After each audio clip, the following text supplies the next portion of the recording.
My pleasure. Thanks for your patience and getting this set up.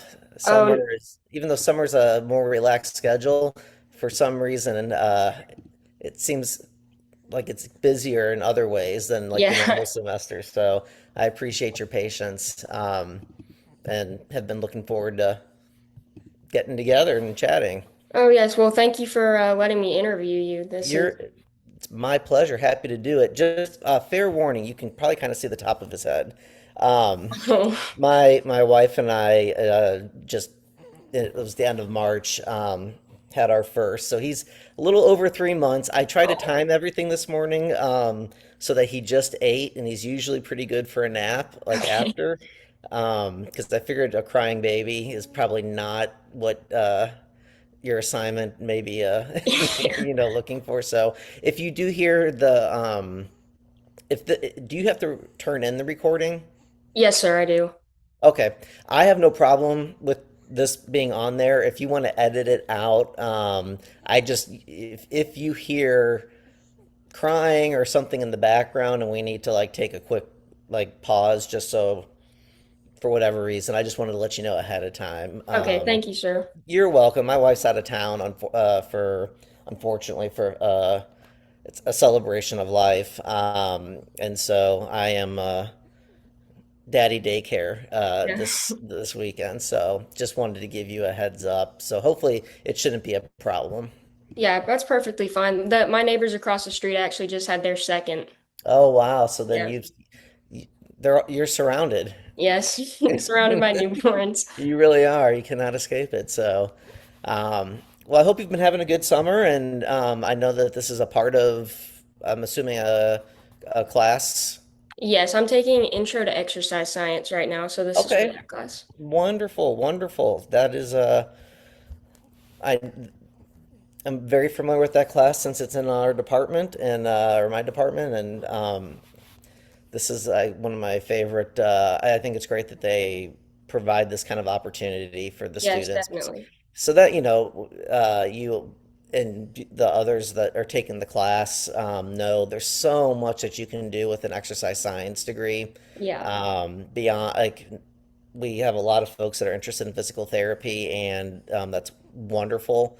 And to know that, wow, like if you're not interested in that, or you've got some time to explore other areas that you can pursue with the exercise science background, sports psychology is certainly one of those. So very, very happy to help out. So um, you can fire away whenever you're ready. All right, I just have like 8 questions that I need to. Okay, So, just eight. yes, only Just eight. only eight. Okay.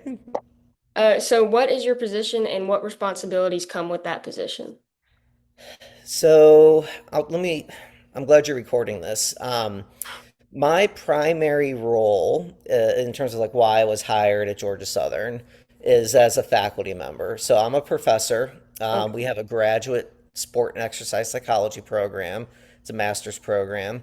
So I primarily teach in that. We do offer, as you may be familiar with, I suspect you haven't taken it yet, but we do offer as part of the exercise science undergraduate degree, um, there's a psychology of coaching class that some minors might take, like in coaching, Hmm. and then some exercise science majors. And then we in exercise science, one of the required classes is foundations of sport and exercise psychology. So we do Yeah. offer a couple undergraduate sports psychology or psychology of coaching type courses.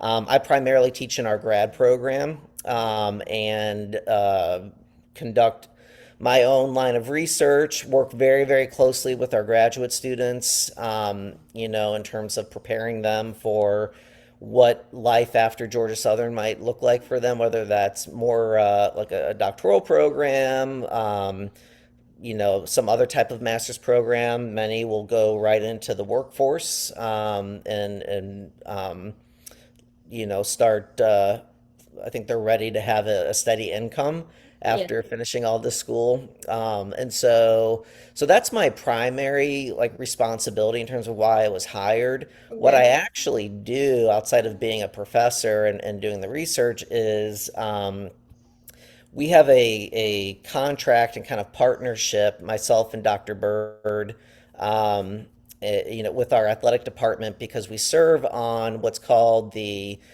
used to be called the mental performance team. It's now the mental wellness team. Okay. And what that kind of group does, and it's Dr. Bird, who's the other sports psychology faculty member, myself, Brandy Klaus, who is one of the deputy athletic directors and oversees sport management and sport management, excuse me, sports medicine and sports performance. Dr. Lancaster, who's the head physician, and then Melinda Rule, who's over at the counseling center and is one of the athletics counselors. And so we meet weekly to talk about basically just the overall kind of well-being of our student athletes, and are there things that we need to be like programming? Are there things that we need to be conscientious of or aware of that might be going on? And so we work as faculty, Dr. Bird and myself, and we also supervise our grad students with applied work across campus and our 17 programs. Not every program takes advantage of the sports psychology or mental training services, but all 17 have access, and the vast majority, I would say, have one of our graduate students that's basically they're embedded with that program. Okay. We supervise them, so there's a big like applied component to what I do as well. So I mentor our graduate students in their work, and then I also am a practitioner myself. Okay. Cool. Yeah, I took the Principles of Coaching class last semester, Okay. and I'm signed up to take the Foundations of Sport and Exercise Science next semester. So, Oh, fantastic. yeah, so I'm Awesome. looking forward to that. Yeah, it's a great class, especially kind of get your not foot in the door, but start to see kind of what that field is like, and Mhm. that's awesome. Well, I hope you have a great experience. Thank you. What education or certifications are required to fill this position? So for my specific job, so I'm a full professor, so it was a tenure track position, which meant I had to have my doctorate. So I have a PhD in sport and exercise psychology. I have a master's degree in sport and exercise psychology. I have a master's degree in counseling, and then my undergraduate degree was in, like you, exercise science, and then I had a minor in psychology. Okay. So those were my like degrees, and then beyond that, I have what's called it's the only accredited certification in sports psychology, and Okay. it's the CMPC, Certified Mental Performance Consultant, and Okay. that's kind of considered to be the gold standard in sports psychology, I guess, credentialing, because it requires that you take a certain like number of courses and specific courses. There's a significant number of applied hours that you have to complete under the supervision or mentorship of someone who is an approved mentor. And there's an exam associated with it, and so that's the CMPC is a really, really important part of what of my job because it allows me to make sure that the students, my grad students that I mentor, that their hours of applied work count towards their CMPC when Okay. they go up for that too. So that's part of the requirement of that certification. And then this isn't required for my job, Mhm. but in 2022 I also got licensed as a professional counselor in the state of Georgia. So I'm also Okay. an LPC, which is really more for clinical work Mhm. with student athletes. But like I said, that wasn't required. The other credentials and background and whatnot, those were kind of either required or preferred qualifications. Okay. How has the advancement in technology changed the way you do your job? I would say that's probably one of the gosh, this could be a whole separate interview, right? Yeah. In terms of like AI and what we're seeing with that. You know, technology, I think, is absolutely a part of what we do in our Mm. profession, regardless of whether it's you're more involved in research, teaching, applied work, or a combination of that.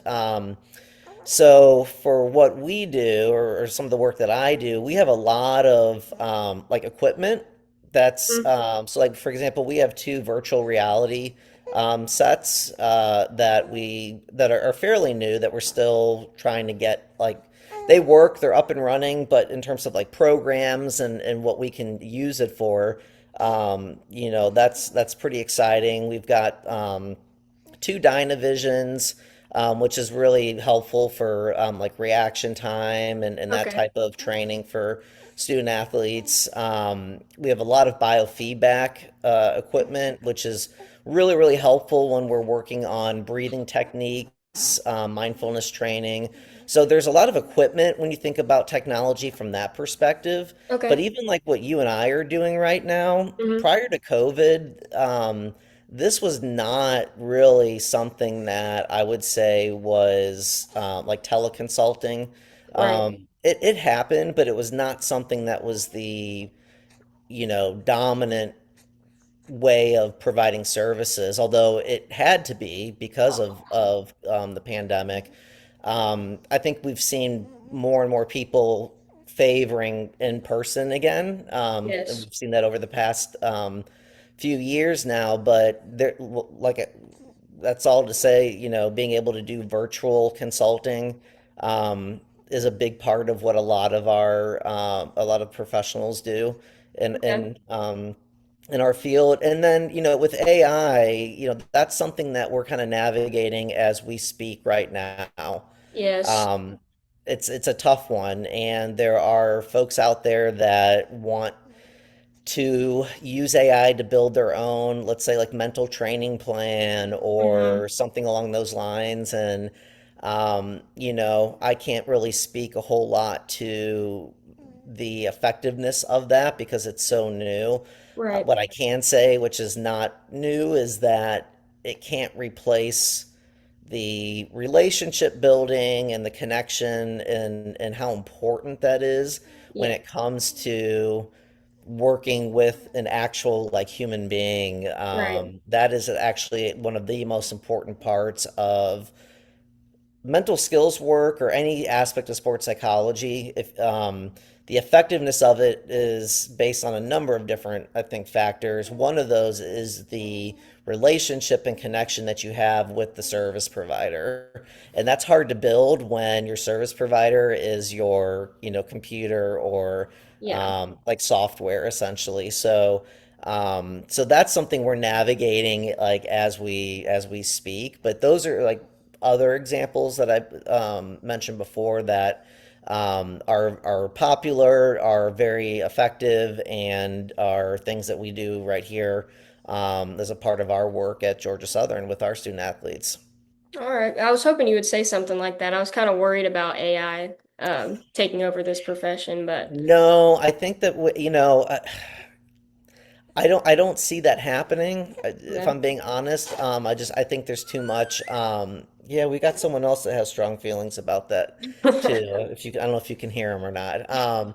Yeah, it would be disappointing, of course, but I'm not entirely sure that at the end of the day, the human element, so much of what we do is based on that, and we have flexibility, whether it's virtual consulting and other forms of technology, to where we it's not the same as AI, but we are as like professionals and live humans able to incorporate, I think, some of the attractive things that technology you know, provides for prospective clients or athletes really at any level. So it's not something that I think you need to lose sleep over, Okay. and it's also something that obviously, you know, we'll continue to kind of monitor and see how things, progress. What I'm seeing more of, to be honest with you, than AI are Mhm. apps.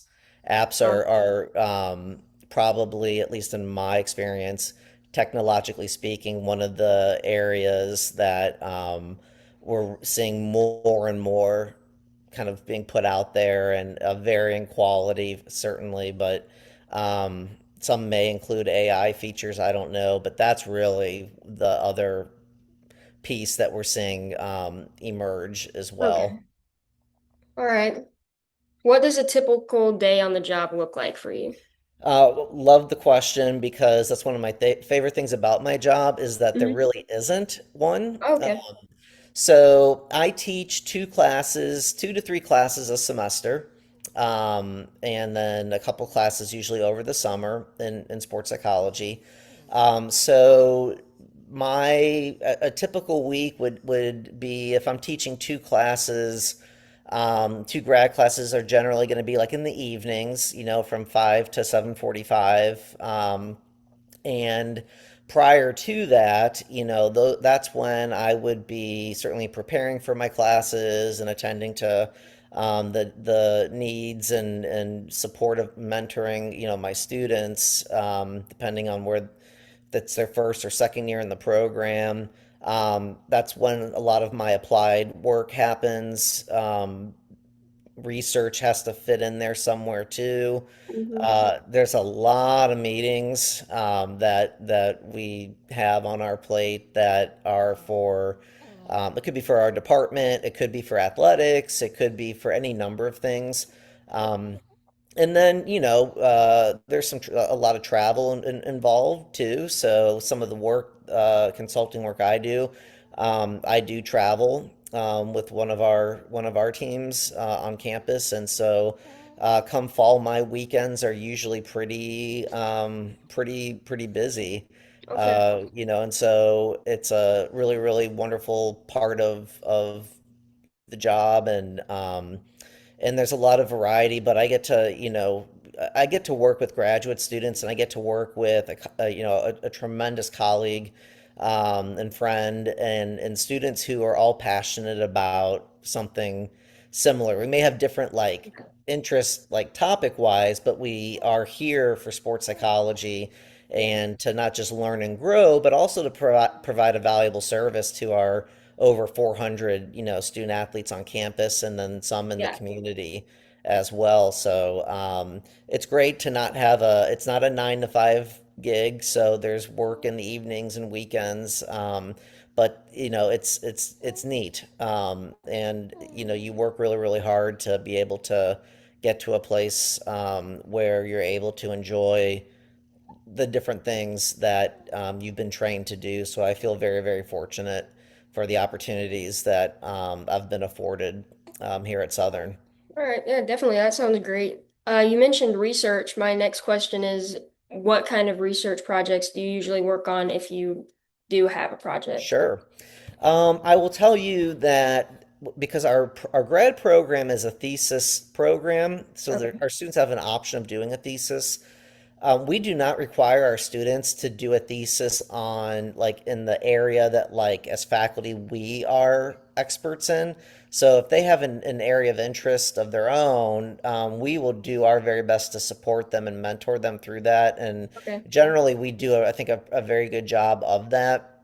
My own research really falls into one of three categories. Probably the most active research agenda that I have is what we would refer to in our profession as professional and ethical issues in sports psychology. Okay.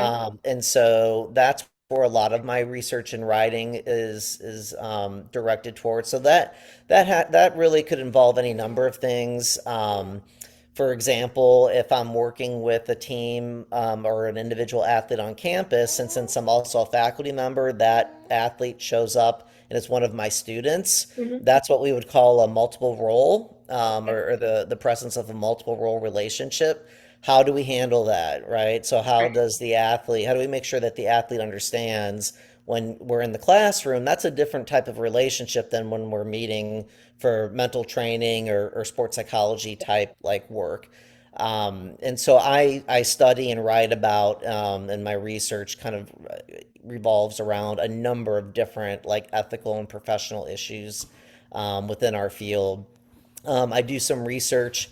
I used to be much more active in it, but not as much now. But youth sport Okay. and how to actually provide mental training services to youth athletes because there are so many more athletes at the youth level than there are at the collegiate and Mm-hmm. professional level. But you ask most kind of neophyte or like early career or students that are interested in sports psychology, they want to work with like the elite, Mm-hmm. Yeah. athletes. And I get that. It's a lot of work and you're on the road a lot depending on the job, but there are, from a business perspective, when you think about it, there are substantially more youth athletes than Yes. there are professional and collegiate athletes Yeah. that are very much interested in this type of work and can really stand to benefit a lot from Mm-hmm. the work that we do. So that kind of gives you a little bit of a sense of hopefully some of the um, some of the in terms of like some of the applied Yeah. experiences. But that's kind of how like some of that is set up. Okay. I'm very interested in the youth aspect because I know that most kids, if they're in a sport, they don't make it past the age 13 because of a coach or Right. something like that. But my next question is, how have Americans' attitudes changed towards the profession over the years? Because I don't know how parents might feel about a sports psychologist working with their child. Sure. And the parent and guardian actually, with a few exceptions, have to give permission for Hmm. us to do that work with the child or with if it's a minor. So even if Yeah. we've had some freshman student athletes here on campus that are 17 and will turn Hmm. 18 while they're here, Yeah. and if we start our work with the team and they're still 17, Hmm. um, that we still need to get consent from their parents or whoever their legal guardian is, and coaches, will always volunteer, and their heart's in the right place, but they always volunteer to sign the consent form for the athlete, and Hmm. it's like we really really appreciate it, and I'm really really sorry. Legally and ethically, we have to have the guardians Hmm. consent, but that's that's a big part of what I think we're seeing change in sports psychology is it's more and more prevalent at the youth level. So really anywhere from sports sociologists would define it from like basically birth through 17 years of age. I don't know too many, you know, Yeah. babies that are starting, with their Fisher Price, set Right. at 3 months old. But, through 17 years of age, that's really the population we're talking about. And I think it's becoming more and more acceptable or recognized and not acceptable, excuse me, accepted amongst coaches and parents and guardians for a number of different reasons. Honestly, I think when you think about the competitive nature of sport, anything that might give a youth athlete an advantage Hmm. over someone else, that Right. is attractive. But I think for coaches and other athletes and families that want to see a child or youth athlete's sport experience be more about just performance, but about their overall well-being Hmm. and Yes. just the benefits of being active and participating in sport in terms of the social benefits, the physical activity, the ability to learn how to problem solve and cooperate and work and communicate effectively with other people who may be, different from you, and your experiences and come from diverse backgrounds. And so I think that that's a really, really important like area. Yeah. And I will say kind of it kind of leads somewhat into one of really my last like research area, which is kind of like which is burnout Hmm. with coaches and with athletes. And my dissertation was actually studying burnout among youth athletes. And so that's something else that's of interest to me. And it's a shame that you have to like think about that or talk about like burnout occurring at Hmm. such a young age. Yeah. But we do see that happening. And what can we do to try to mitigate, those occurrences? Because we want these to be lifelong experiences for kids, and we want them to have fun. And Hmm. is there a place for people who do what I do to help facilitate that? And so that's yeah, that's kind of what a very quick summary of like kind of what that looks like at least at that stage. All right. So overall, it's becoming more accepted. So I, it's I think so. And okay. really, you probably have seen it too, especially like Yes. with the World Cup right now. Oh yeah. Anytime you see professional athletes speaking up about like mental health and wellness, Hmm. the fact that they may train with the sports psychology professional, those, I think that require that's brave. For those athletes to speak out. There's absolutely nothing to be embarrassed or ashamed of. If you look at who's actually reaching out or speaking out, it's Hmm. some of the most talented and gifted and Yeah. successful like athletes, professionally at least, Hmm. in the world. And Yeah. so the idea that sports psychology and mental training is designed for those that are struggling or are not, doing well. Can it be helpful in those situations? Sure, but it's also for folks that are doing brilliant and want to really like challenge themselves and Hmm. see how can I sustain that over the Yeah. course of my career. And so there's been all sorts of really cool stories over the years between the Olympics and different professional sports, and certainly the World Cup right now, where you've got these very high profile, prominent athletes that I think a lot of youth probably look up to, Yes. or they certainly like pay attention to, Hmm. talking about, hey, I do this, and you're not weak if you do. In fact, if you're not doing it, you're, the advantage is going to someone else because you're not training all the parts of your, of the mind, the body, you're leaving out something really, really important if you're just focusing on the physical aspect. So Yeah. yeah, it's definitely I think continuing to rise in popularity, which is an exciting thing. Yeah, it's very exciting. Very interesting too. Absolutely, absolutely. So, how do you think that working for I know that Georgia Southern is a growing school and it's getting pretty big, but a smaller D1 school like Georgia Southern compared to a bigger one like the University of Georgia or Alabama? hmm In terms of like sports psychology Yes, and or working with the athletes or the students. so, that's yeah, it's hard to say. I have a number of colleagues that work Mm. at those what like the Power Five, Power Four, institutions. With the way that the transfer portal kind of works right now and how NIL is set up, and those are constantly changing now. Um, I think that's probably a little bit different at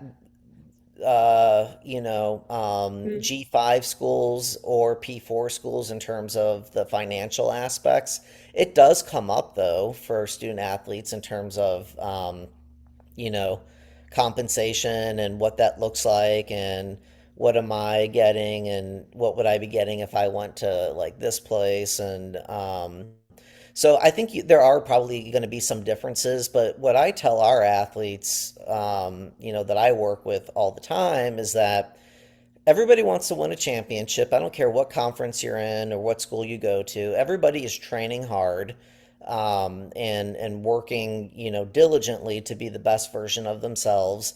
And so I don't honestly know that there's a tremendous difference Okay. in terms of the services that are being provided. Where I think you would see differences are probably the size of maybe the staff. Okay. That's available. So knowing like UGA, and I know one of the the sports psychologist that works there. She's wonderful, and so they may have like four, maybe five. Five would be a lot, but certainly like ideal, I think. That are in their either counseling center or and kind of earmarked to work exclusively with athletics, or some that are hired exclusively within athletic departments as like a director of like mental health and mental performance, and they may have two or three people working with them. How they split up their work among sports is varies from institution to institution. We are really, really lucky here at Georgia Southern that we have not just like our grad program and our grad students, but that we have the mental wellness like team. Yes. And so we've got a finger on the pulse of our teams and our student athletes. We don't want people falling through the cracks. These are Hmm. human beings that we're talking about. Yeah. So, while you're looking at, I don't know, 26,000 some odd students in Statesboro, 4,000, in Savannah, Hinesville. I'm not sure how many on that campus, but we're hovering around that 30,000 student, mark, which is Mhm. pretty large when you think Yes. about it. Yeah. But we've got over 400 student athletes on campus, and that's quite a bit. That's a lot of people to make sure their needs are being met and that they're getting what they deserve. Mhm. So that's where I think you would see the differences is just maybe Okay. like the size of the staff. But I will say at Georgia Southern, we are unique compared to other Sunbelt institutions, I think.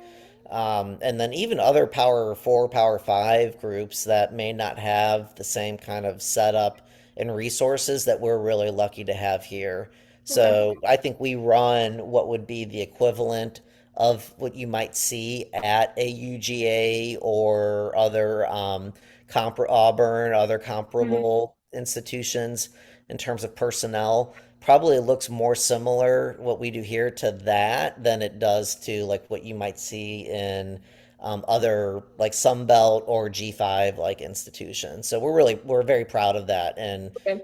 grateful for the support we get from our academic administration, but also Yeah. our athletic administration. All right.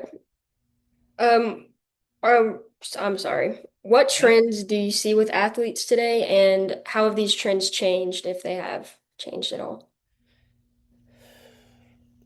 So I think the obviously I briefly mentioned the transfer portal and NIL. That's something that obviously has changed, and Hmm. how athletes are navigating that. What does that mean for them? What's the impact that has on not just them but also like their team? That's important, I think. It's also, I don't know that a lot of people think about this. It's also impacted like the coaches.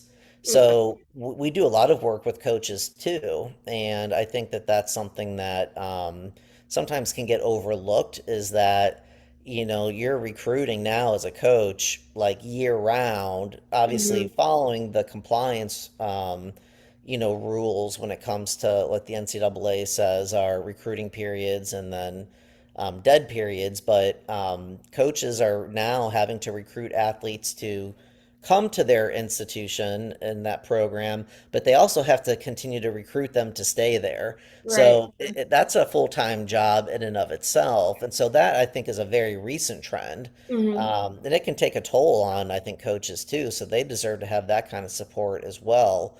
It's a different type of support than what we might be providing to student athletes, but nonetheless, something that I think is very prevalent, for coaches. Um, there is the idea that the data that we had around COVID 2020, 2021, we did see an uptick in the number of reported usage of clinical mental health services, for student athletes. That's not surprising considering like the impact that COVID had on Yeah. the just the overall well-being physically and mentally of not just student athletes, but I think like people in general. Mhm. Um, that has started to change a little bit in terms of trends, and so I think at one point I think folks were afraid that if we talked about mental performance or we talked about mental health, that would create more Yeah, more issues. prevalence, and Mhm. concerns about mental health. There are no data that exists that I'm aware of, and that I've had this conversation with colleagues too, that Mhm. suggests that by talking about resources and what mental like well-being and mental ill health kind of looks like, that increases the prevalence of concerns. Mhm. There's Yeah. nothing to support that. So if you happen to see an increase or data that suggests more and more people are taking advantage of these resources, or that more and more people, the counseling centers or athletic departments are seeing more people utilize their sports psychology, professionals, it's not because more people are talking about it. What I think it is that more people are now realizing that it's okay Hmm. to say that I'm not doing well. And Right. it's okay to say without like fear of repercussion or judgment from my teammates or my coaches, that, I would really enjoy, or maybe not enjoy, but certainly would benefit from that type of support. So I think that that's something that is important to kind of tease out, is that, that idea that it's not the fact that this is more prevalent in terms of us being in these spaces and this type of training being more and more accessible. It's not creating like more issues or anything along those lines. It's becoming a more accessible service, and the stigma associated with it, I think, is changing too. And Yeah. people, including coaches, because a lot of times it starts from the top down, Hmm. athletic directors, deputy athletic directors, like I said, coaches, athletes are talking to their roommates or teammates about, hey, I've done this. It was a great experience. Hmm. Like if you're not going to talk to me as your teammate or roommate, why not set something up with like this person that might work at that institution that they're at, and maybe talk about it with them. And so I think it's becoming, the stigma is changing, and Right. that's a very exciting trend. Yes, definitely. Very exciting. I am going to add a question if you don't Yeah, mind. absolutely. You said that you majored in exercise science and minored in psychology. So I'm Yes. doing the opposite. I'm majoring in psychology, minoring in Perfect. exercise science. But how much do you think you use exercise science versus psychology in this field? So I will tell you, like for the certification that I mentioned earlier, Mhm. you have to have both. You have to have Okay. coursework in both areas. Okay. So I can tell you that that both are important, or else it wouldn't be Right. required. Um, I think one of the ways to answer that question is to acknowledge that we are part, as sports psychology professionals, we are part of a team. When you think about athletic trainers and sport, the our dietitians that work in athletics, like we all work very closely with one another, with strength and conditioning coaches. We're all training, different aspects of an athlete, or really a human being's like, you know, Yeah. performance and their life and overall well-being. And so I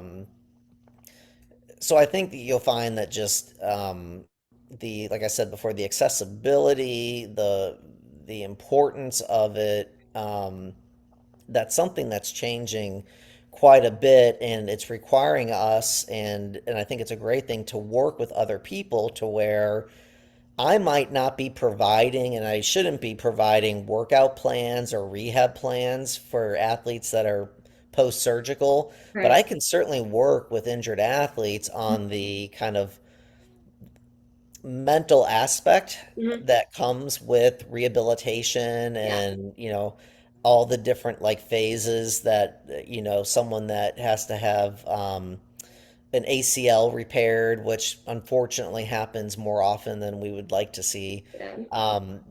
There's a place for all of us that all these stakeholders that are in athletics. There's a place for us to like do our part. Hmm.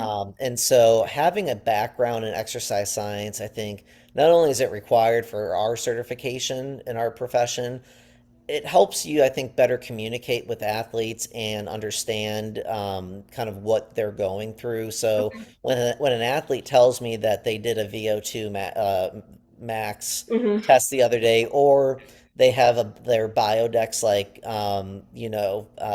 training or measurement coming up, having like either tried that myself or like Yeah. having been taught what those are or Wingate, like I won't do that ever again. If I don't have like that just, burned me like man, oh man. So, but being familiar with what DEXA scans are looking for and not because I'm going to be involved in the treatment plan when it comes to um, what some of that testing might reveal, but it certainly helps me understand the experience of the student athlete. Mm. And the same is true for those professionals. ATs need to be familiar with mental training and when to refer an Okay. athlete of theirs if they're rehabbing and they're not handling it well. And Yeah. if it's outside their area, like their scope of practice, they need to know like what are the signs that would suggest this person might be, well, like a good candidate for someone that works in my like area, and can make that type of referral. So I think it's very important to like have an understanding. You will potentially find some use for that knowledge up to a certain point where, like I said, exercise prescription, injury, like rehab, when it comes Hmm. to like modalities and being Yeah. in the athletic training facility, doing rehab, we can be there to Yeah. support like our, the folks we're working with, but we're not prescribing any of those treatment plans or anything Okay. like that. We work as part of a team and as the collaborative approach I think is the best approach. And so I think you'll find that having that knowledge helps understand the athlete's experience, but also helps you communicate with the other support staff that you might be working with. Okay. Sounds good. I partially tore my ACL in February, so I Oh have a growing, no. yeah, it's okay. I'm recovering well, but I have a growing interest in injury Yeah. psychology, like maybe working with injured athletes. Yeah, for sure. I'm so sorry to hear that. And It's okay.